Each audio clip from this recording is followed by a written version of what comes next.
হুম। আম্মুর সাথে মজা করে খেয়ে রুমে এসে শুয়ে পড়লাম। কিছু সময় মোবাইল চালানোর পর ঘুম পাচ্ছিল, তাই ঘুমানোর চেষ্টা করলাম এবং শেষমেশ মিশন কমপ্লিট। ফোনের আওয়াজে ঘুমটা ভেঙে গেল। দেখি শাওন ফোন দিছে।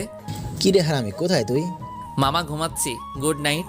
এই নাটক না করে মরে আয়, কথা আছে। উফ, তুইও না শান্তি মতো একদিনও ঘুমাতে দিবি না।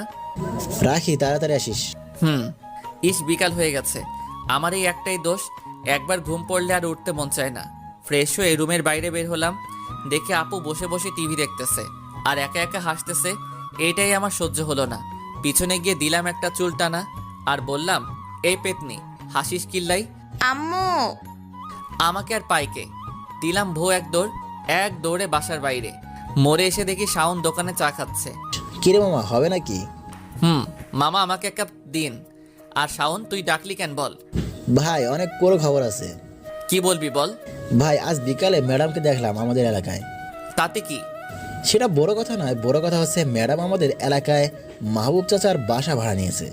কস কি মামা, তাইলে তো আমার লাইন ক্লিয়ার। তাই তো আমি বলি। চল ঘুরে আসি। তা তো আমি জানতামই তুই এটা বলবি, তাই আমি আগে থেকেই রেডি। এই না হলে আমার দোস্ত। চল। তার আগে হিমুকে কল কর। ওকে নিয়ে যেতে হবে।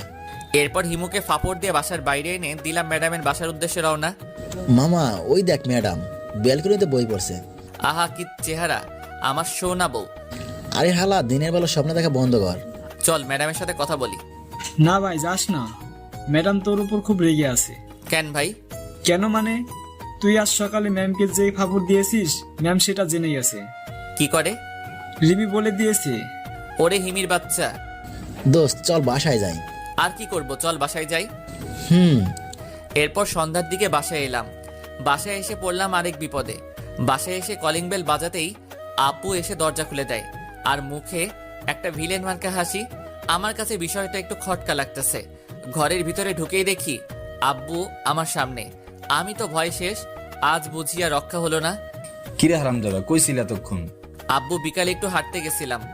বেশ ভালো। কলেজে আজ কি কাণ্ড করে এসেছিস? কই কিছু করি নাই তো। তাহলে রফিক সাহেব যে বলল আজ নাকি তোকে ক্লাসের বাইরে দাঁড়িয়ে থাকতে দেখছে?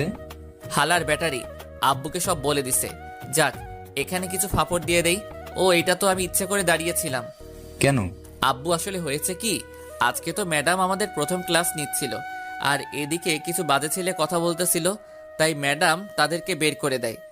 ও, তাদের মধ্যে তুই একজন? না না আব্বু, আমি না। তাহলে তুই বাইরে ছিলে কেন?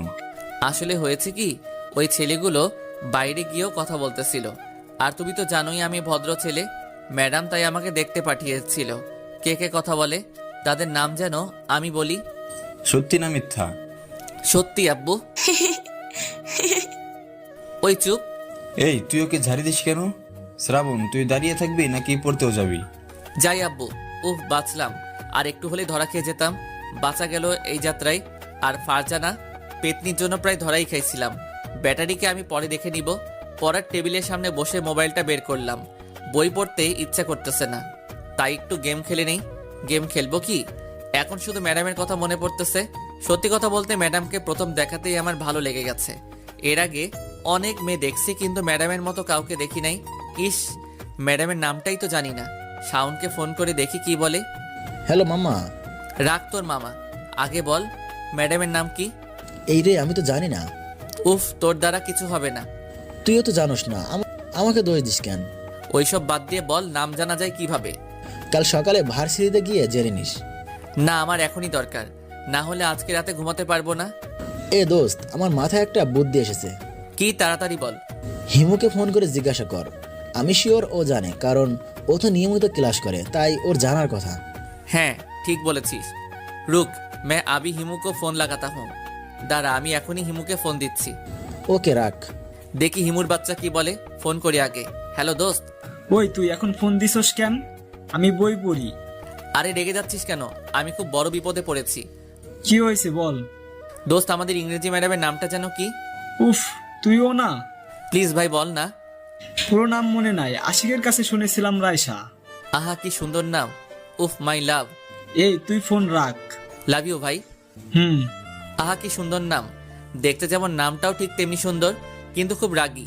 কিভাবে যে একে রাজি করাবো কে জানে। একদিকে আমার থেকে বড়, আবার সাথে রাগী।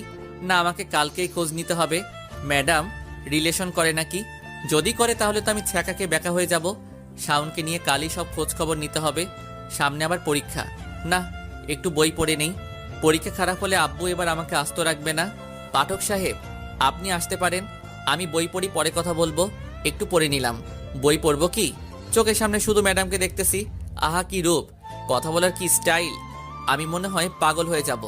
সত্যি কথা বলতে আমার আগে এমন অনুভূতি কখনো হয়নি। কি করব কিছু বুঝতেছি না। কালকে ম্যাডাম, না না, আমার জানুকে আর ম্যাডাম বলবো না, রাইসা বলবো। রাইসা সম্পর্কে সব খোঁজ খবর নিয়ে পরের দিন প্রপোজ করব। দেখি কি বলে। ওই